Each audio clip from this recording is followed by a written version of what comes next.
Ken's been looking at one of these small articulated loaders, and we're at a trade show today, and so we're going to do what we're calling a roundup. We're going to look at all the brands of these small articulated loaders. We're going to show you differences, similarities. I think we're going to point out some things that you may have never noticed because, well, we've never noticed, and we've looked at them a little bit more than some.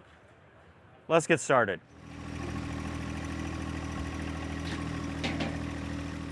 Ken, you probably just need a forklift, right? I do need a forklift, but I don't want a machine that has a single purpose. Exactly. Right, so that's why I have the tractor now. I can use the bucket, I can use the forks, I can do snow removal for me and the neighbors. Now hold on. You're not proposing getting rid of your tractor. No, I don't want to replace the tractor. I need a machine that can capably lift larger pallets. I'm struggling now with 2,000-pound pallet. It's overweight on the machine, it lifts it, but it's really not meant to do that. As much as we brag about the tractors and how they can do a lot of different functions, when we put those pallet forks on there, especially when we get higher. Yeah, and I need to lift 8 feet, and I don't have the maneuverability with the 3 Series tractor that I would with a smaller forklift or one of these loaders, and these caught my eye. I actually see 2 landscapers in my area that have these now versus skid steers. And what we see is that in addition to forks, they have all kinds of different attachments. They have, a lot of them have a lot of hydraulic power. You can see these big hoses right here on this one. With all that hydraulic power, we can run front hydraulic attachments like on a skid steer. And let's check out the first one now. All right. It makes perfect sense for us to start with the Avant. The Avant has, they claim 50% market share in the USA, and from what I've seen, I believe it. I think this is the premier unit. This is the 600 series. It has a 40-something horsepower Kohler engine, so it has DPF. They have the same series, the same 600 series with all the same capacities with a 24, 25 horsepower engine. Much, much less expensive. Retail price for that unit's going to be somewhere in the $58,000 range with 2 hydraulic pumps and basically all the features, right? Still an open station unit, which, Ken, I think open station is what you'd want, don't you? Probably for this machine, yeah. I've got an independent throttle. I can control the throttle separately from the go pedal, but it's got hydrostatic pedals just like our tractors do, except they're reversed. If you see me going the wrong direction, it's because the pedals are reversed. And they're that way on all these loaders. The go pedal is on the right, the back pedal is on the left. Some of the machines don't have the independent throttle, so it's very difficult to run a hydraulic attachment on the front because your throttle's not up. Does not have a throttle other than this, right? There's no auto throttle, it doesn't, the pedal doesn't. Got it, so I kind of like that myself. I do too. And you want to run it about a quarter throttle. Engine on this machine is incredibly quiet. I'm right here beside it, not hearing anything. Okay, I'm just gonna stand here, make a circle around me. So maybe about a 6-foot circle, maybe less. That's really nice.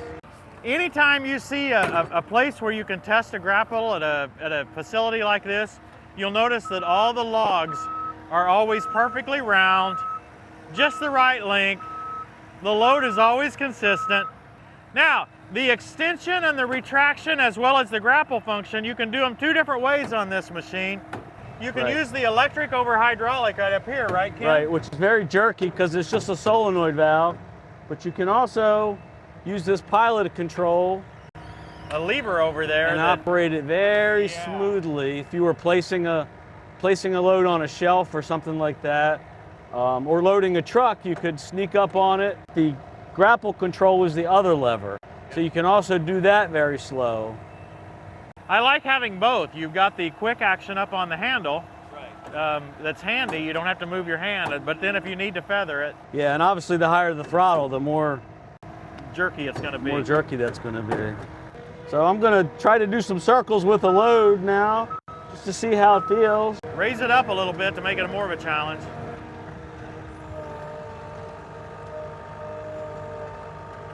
Yes, I know we're supposed to keep the load low, but in reality, that's the test, right? Is to try to put a little bit of a stress. Yeah, if you're clearing obstacles or something, you'd have to raise it up. How about comfort, Ken? How is it comfortable for you? The operator station for me is very roomy, lots of room. It's obviously wide open because you have, no thing in your way of entering and exiting the machine. The cup holder's pretty marginally small. That's important. The steering is effortless. The 40-some horsepower version that we're operating here has more hydraulic flow. It's got in the neighborhood of 21 GPM. The 24 horsepower has, I think they said, upwards of 17. Yeah, and that'd be pretty high for 24 horsepower. So all these machines have the faster multi-faster, like Deere's introducing on the smaller tractors. They have almost 200 attachments that'll go on this machine. One downside, arguably, is that it has a proprietary coupler for the attachment, but they did come out with a mini skid steer coupler and the MT coupler, I think some call it. They have a full-size coupler, skid steer coupler as well. Yeah, so with that adapter, you can actually, use pretty much anything. Maybe you already have it. You would have to buy the female side of the multi-faster, which is a little expensive, obviously, but the convenience outweighs the price, especially if you're using it commercially. And I believe they said that, some of the faster cartridges allow you to connect directly with flat-face couplers, and I believe they said it would. But in worst case, you could get one half of your multi-faster and put some flat-face couplers on there. The multi-faster, that's a big advantage. It's a game changer for changing attachments. I really like this machine. I think it's smooth, it operates really well, great visibility, great specs, and obviously a lot of support here with all the attachments. Okay, on this machine we ride on the front half. Some of them we ride on the back half.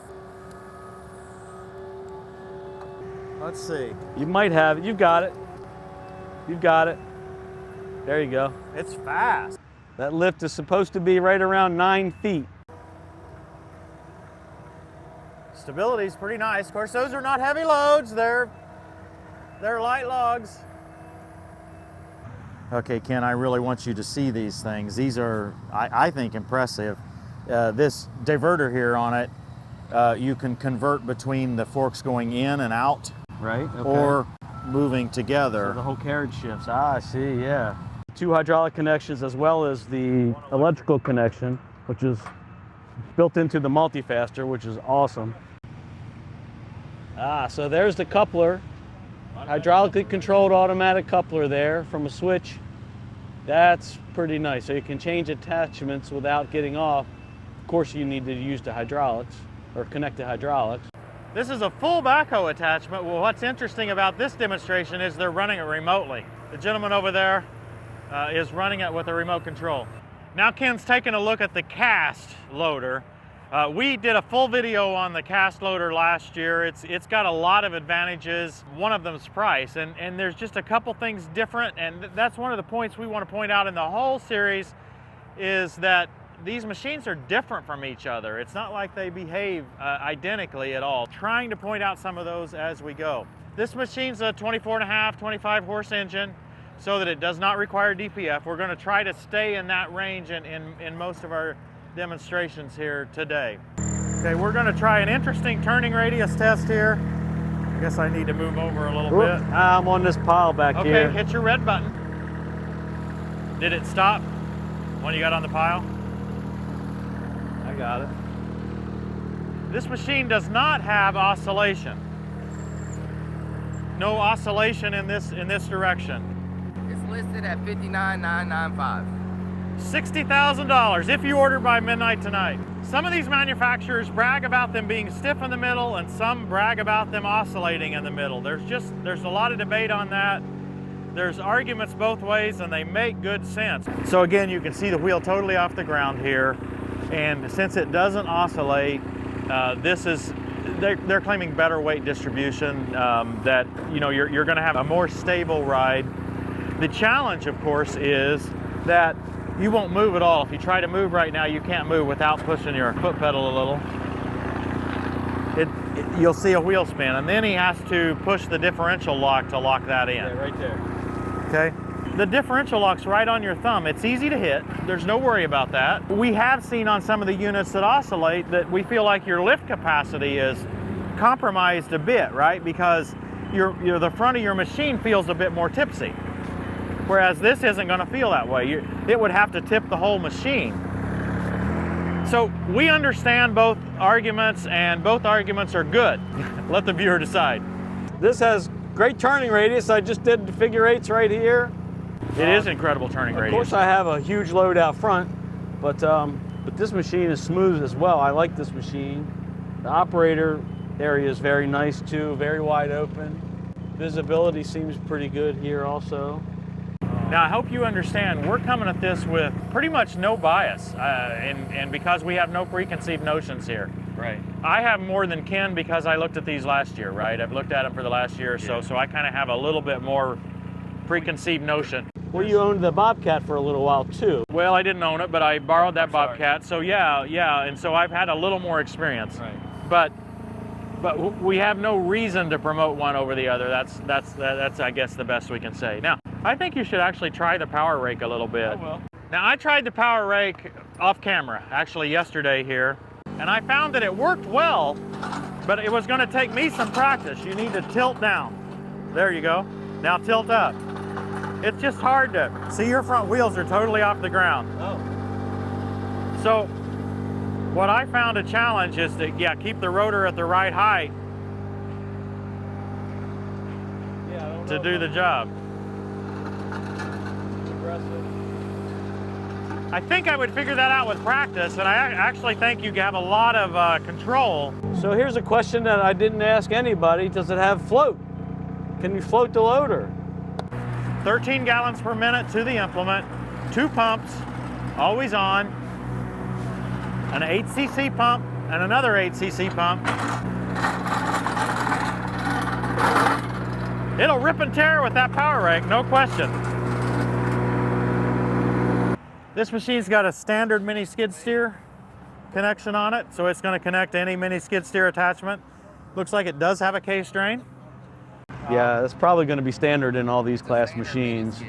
Yeah, it's got electrical connection if you need that on the front. Ken, what are your thoughts? I like this one too. This very nice operator station, very smooth. I really like that joystick, how it works. So retail about 60,000. I couldn't really test it the way I would use it with the power rake on the front. Yeah, because it doesn't have forks. But I like it. Great maneuverability. I like the electric diff lock, that it's just quick and easy. Yeah. You're not, on a tractor, you're always thumbing down looking for it. Now, this is a Vermeer. This is an 850. It's actually made by Multi-One, okay? This is a rebranded unit. Multi-One is not at the show this year. We haven't seen Multi-One. We've seen them in the past, but they're not here this year. So this is our opportunity to see a Multi-One unit. Interesting, it even says it on the dash. Yeah, it says in the floorboard, it says in the dash, they really don't hide it that much. Now, my operation looks a little bit jerky, but I don't necessarily say that's the fault of the control. I think that may be fault of the operator. I'd say I got pretty good control of that, Ken. That's for a heavy load. Now, I'm just sitting here, Ken, and this is when I'm at this height, which is about 7 feet, Right. almost 8 feet. It's a little tipsy.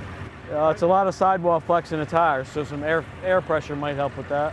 Now, one thing I notice is that my forks are well in front of the unit, and I think that's been something we've seen on every unit, but it's easier to visualize here because we've actually got forks. So I don't think that's specific to the brand, but unlike a traditional forklift, which has your forks right here, this may hurt you on maneuverability when you're at full height, Ken. Hey, the heated seat must be on. Woo!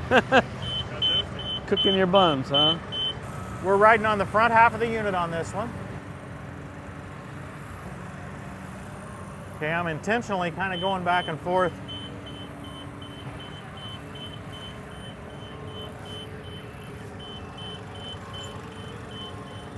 Okay, Ken, my challenge for you is to park that pallet right beside the grass pallet there on this side, Yes. and then pick it up and park it on the other side without touching the other pallet.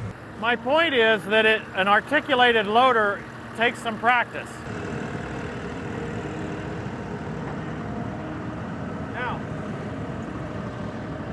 Now it's not turning as much as I am expecting it to. That's definitely. Now back it out and let's do one more thing. Don't hit me. Okay, now this is gonna be hard. You made it. It's definitely not turning the way I think it should turn. How so? But I'm not straight. Turn it harder. There you go, and you put it right in there. Here's your challenge. Another Okay? challenge? It actually gets harder, and And this is nothing about the Vermeer, by the way. This is just the articulated loader as a fork issue. Okay, now, the problem is, set that thing totally down. Now you need to back straight out of it.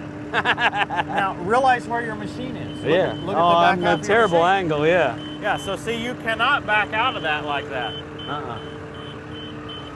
You had to almost cheat, right? This machine feels very jerky to me. Every movement I make feels like I'm jerking back and forth. We talk about turning radius. You see, this is your true turning radius right here. Right? This is how much space you have to get into pallet racking against that side. So I'm trying to get straight into the pallet.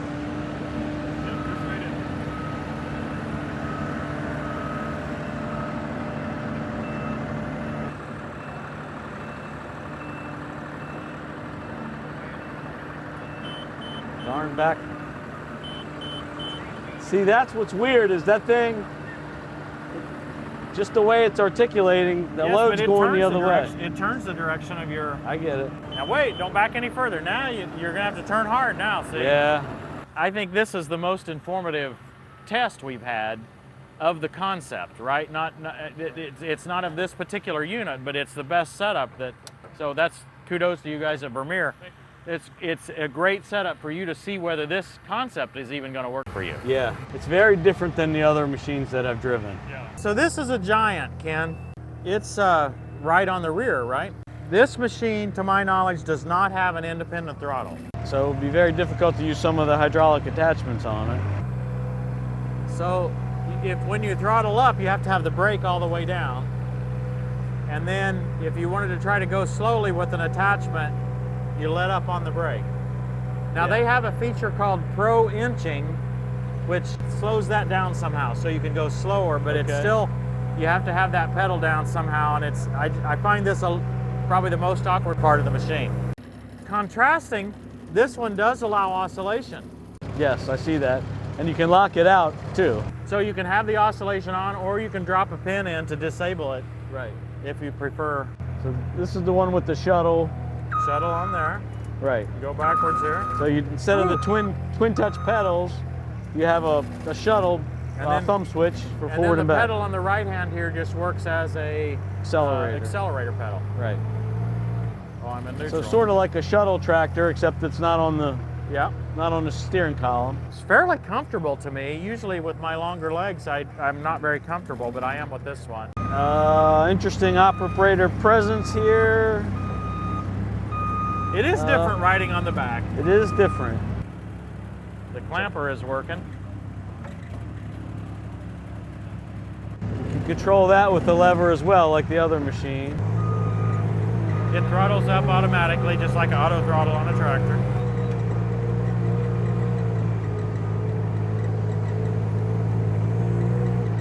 It's definitely smoother to turn than that Vermeer. They've got some kind of obstacles here that are going to demonstrate the oscillation. So here he comes. I don't know if you can see the obstacles, but yeah. So I'm coming up on the oscillation here to demonstrate that.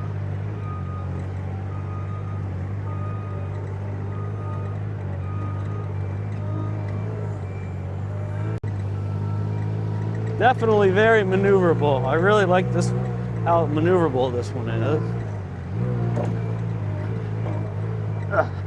That oscillation does make for a bumpier ride though. I don't trust him. I can't turn anymore. I can't do it. Yeah. Interesting. That would take a lot of getting used to. Try it over here. So if I had to set a pallet fork, I'd set a pallet down there. Yeah, now in order to get your forks out, you have to go straight I gotta back right? out straight. Yeah, and right there I would be moving the pallet. You can't do it. Well, I think the point is you have to be going in straight.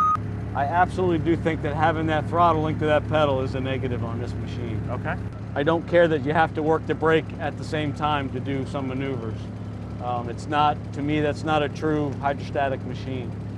I think if we had a hydraulic attachment, it'd be even more important. Now, they do have some offsetting features. They call this one Pro Inching, and then On some of the bigger units, it gets a little better yet, but I do think that is an issue. One thing that we didn't start out with, we didn't start talking about on the Avant, but the Avant you ride on the front, the Cast you ride on the back, Right. the Vermeer Multi-One you ride on the front, Right. even though you're sitting way back. You're sitting still on the it front feels half. like you're way back, yeah. Now on this one, we're riding on the back. I feel like you can anticipate where the machine's going to go better when you're back here and seeing the front move versus moving with it. Maybe that's counterintuitive of what you would think, but I felt like I can steer this one better through the obstacle course. I didn't feel like I was overcorrecting. Like the other machines, I felt like I was overshooting every turn. Okay. And maybe that's just inexperience. How about when you tried to park the theoretical pallet in there? Any difference? The exact same problem with these machines. If you don't drive in straight, then you can't get out of the pallet. The forks are going to move and shift your pallet. So it's real critical for forklift work. You would have to make sure you always drove in straight. Now, pricing on this unit is a little bit, it's a little bit harder for me to do because they've got a lot of this stuff as optional, right? Gotcha. The tele extension is optional. I think there are a couple of different hydraulic flows available, Okay. but I believe it's about $50,000. Again, we've got mini skid steer, standard couplers here, flat base, Case train if you're running a post hole digger or electric trencher. controls. You can get several different tire types on any of these brands. Now this is the first look we've given the Schaffer. The Schaffer is different. Let's just say a lot different from the other machines. This is the only 25 horsepower, sub 25 horsepower machine that has a tipping load over 4,000 pounds. And we can see why, right? You can see that the wheelbase is longer on this machine. Longer wheelbase is going to have some disadvantages too, right? We'll get to turning radius here in a minute and see how that compares, but one of the things I immediately notice is not very good visibility right down front because mainly I see this loader mast. A lot of times on the shorter wheelbase machines, that loader mast is tucked in a little closer to you. We do ride on the rear on this machine. This is the only one with Lambo doors though. I like that. Got to like the Lambo doors. So also on the front, we've got the 1/2-inch flat face, skid steer style couplers with the case train, pretty much standard on all these machines. So first thing I notice is it's a little bit tight in here for my longer legs, right? I think Ken didn't have any problem at all when he was trying it, but I have a little bit. This is interesting. The fuel tank is on the front half of the machine. The engine's in the back. This is the unlock of the skid steer quick Correct. attach. That's the unlock of the hydraulic fuel locks, and then hit the left orange button. This one's got a full skid steer, not a mini skid steer, a full skid steer. It's also automatic. The turning radius is still pretty good for such a long wheelbase. I'm impressed with that. You know, I mean, it's not as tight as some of the shorter wheelbase, but I'm pretty impressed with it, Ken. Yeah.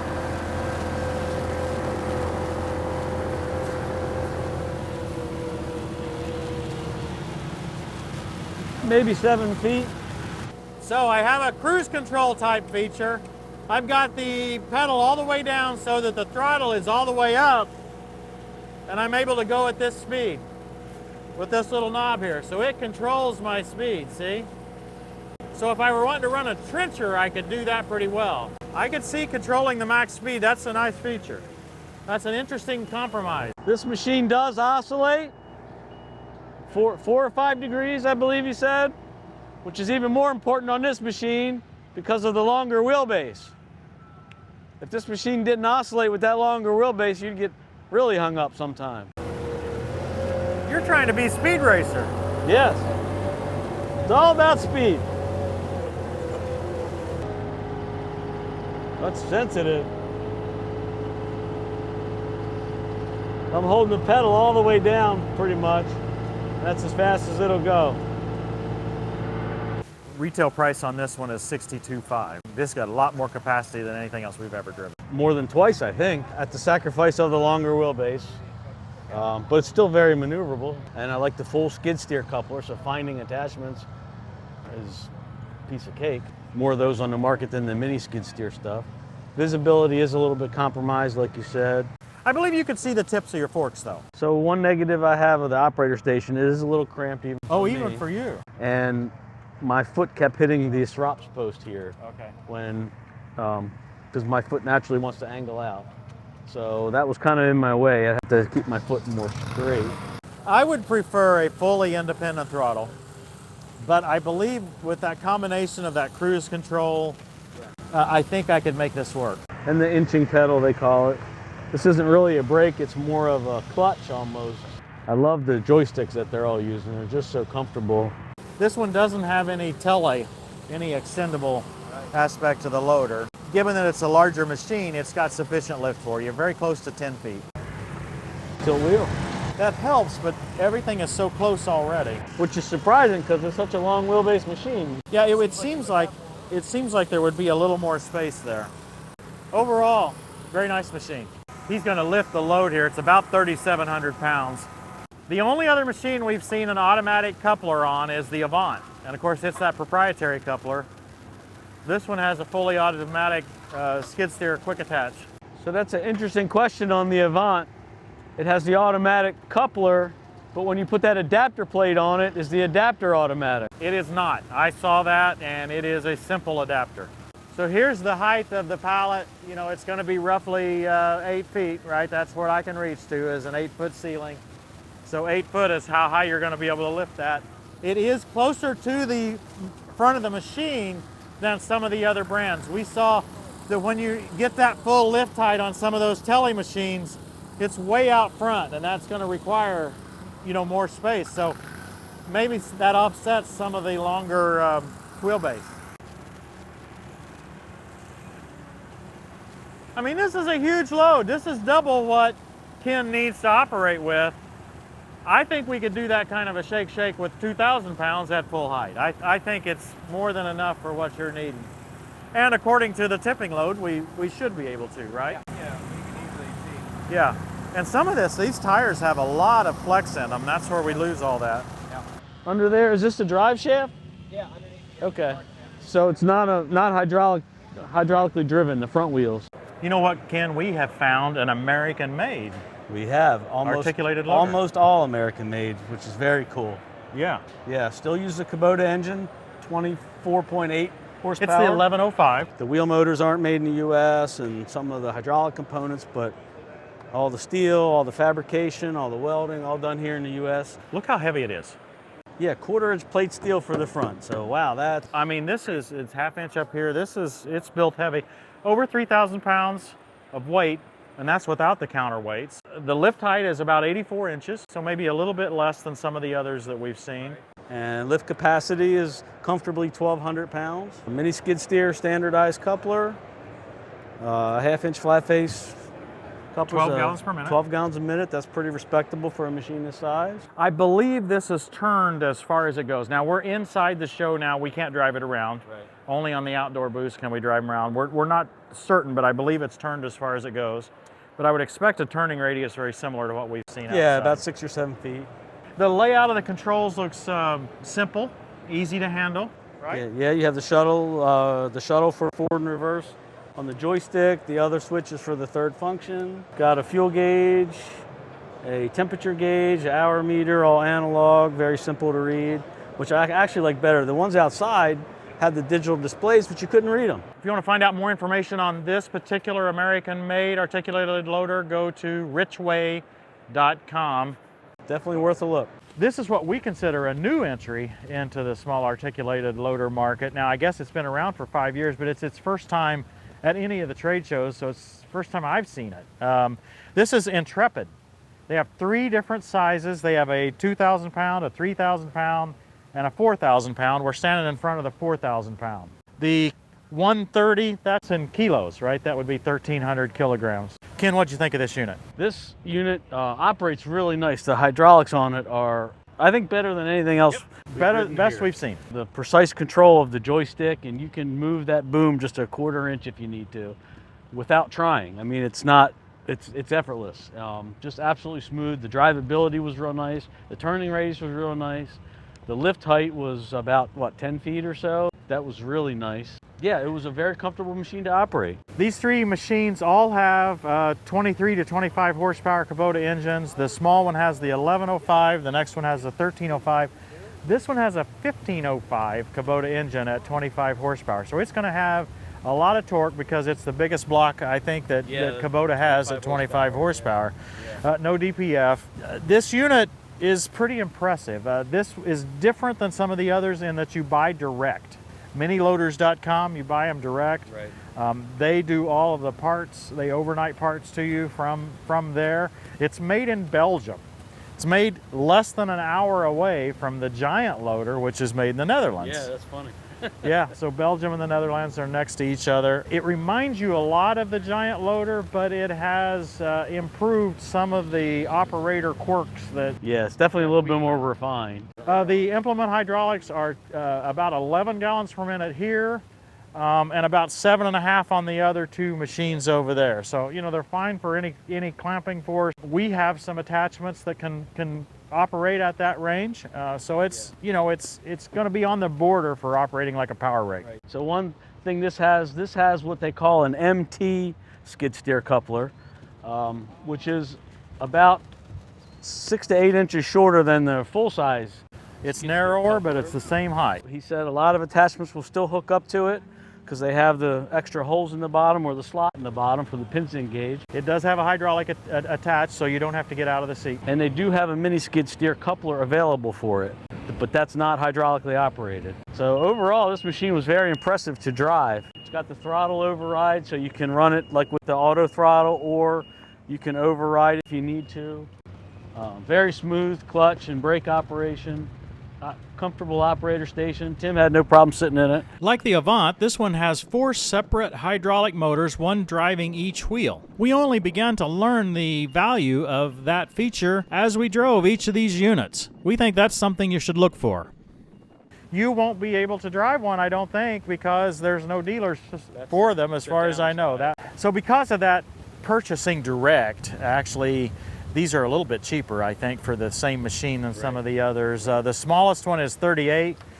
The middle-sized one is right near 50, 49 something, and this one is 58.5. That's with all the options, right? The hydraulic attached, the extendable loader. We've looked at them all day. We've shopped all day, you could say. Shopped all day. We've test drove them all day, yes. And we've ended up exactly where we started. Back here in Avant. The smoothest driving, smoothest articulating, and the most refined machine, in my opinion, as far as fit and finish and overall quality. I was surprised at the pricing, especially when we're doing this quickly. We might not have been apples to apples in every case, but the pricing of the Avant seemed competitive to the others. Absolutely. And so the downside arguably is the proprietary coupler on the front, but they do have an adapter to mini skid steer and full-size skid steer, so arguably that's not an issue, except that you lose the auto attach, detach function with the adapter. But if you stick with the Avant attachments, you keep that multi-faster for quick connection. You have the auto attach. A catalog that thick of 200 attachments, something more, and they're all cool stuff, all useful stuff. Okay, on the negative side of that, they might be a little pricey on the attachments. It is. What do you think about some of the debates that we've heard several places? Oscillation versus non-oscillation? So I think it should oscillate front. From what we drove, we could get one stuck on 2 wheels. These do not oscillate, but they do have a variable torque drive between the wheels, so it can shift. So we didn't see the disadvantages as much on the non-oscillation on this because we were able to keep traction and keep going. And what I noticed about the one machine that did oscillate, the Giant, very rough ride. That thing, when you're driving over the bumps, it's tossing you around back and forth a lot because of the whole way the whole machine's moving. Whereas these sort of float over the bumps a little bit more. You don't drove feel that the Giant so fast. I was driving it fast. He was trying to race it, and we didn't take the competition over that same bumpy course, right? So no, we didn't have that opportunity. But yeah, it did not ride smoothly. There's no but question as far about as the steering and the controls, these machines were well above the other ones. The Vermeer was, in my opinion, the worst one we operated. It just wasn't smooth. Everything was jerky about it. Every movement I made, it was jerking, and it was a poor representation of the loaders, I think. We noticed that Giant has now partnered with New Holland and with Case, and they are marketing with them. It looks like the same machine in both cases there. We did not look at the Bobcat today. We've had one of those on our property for several weeks. We've got several episodes with that. You can go back and watch those episodes and see our review of that. It was not going to compete with this machine. Right. When we get specific into the Avant, the one that you chose isn't out yet. Isn't that the way it always goes? But probably by the time I'm ready to buy one, it would be, yeah. Yeah, so I believe it was the 6 series frame, 6 size frame. 6 size frame, because but it was a sub 25 horsepower. Yeah, my criteria is 2,000 pounds comfortably at 8. That's what I need to lift in my building. And that machine can do it, and it's a 25 horsepower machine, so no DPF, because I start it up, move something, shut it off, and that's terrible for the DPF. One last question. This is not brand specific at all. You struggled putting the pallet back in. Is this the right machine, or should you stay with a forklift? No, what I learned was that you need to place your pallet with the machine straight so you can back out straight. If you go in at an angle, you will not get out of the pallet without moving it. And that's sort of true, I guess, with a rear steer forklift too. I guess it's more pronounced with this because it just articulates. You have so much more steering maneuverability with these. So based on your experiences today, are you more likely to lean toward a small articulated loader or more likely to drift back toward the forklift? Because of the versatility, definitely one of these, yeah. But then I have the problem of, do I sell or keep the tractor? Does he want to keep a friend or does he want to lose a friend? You know, the struggle is real, and that's why we're going through this. I hope you guys have found this helpful. Yeah, I have, for sure.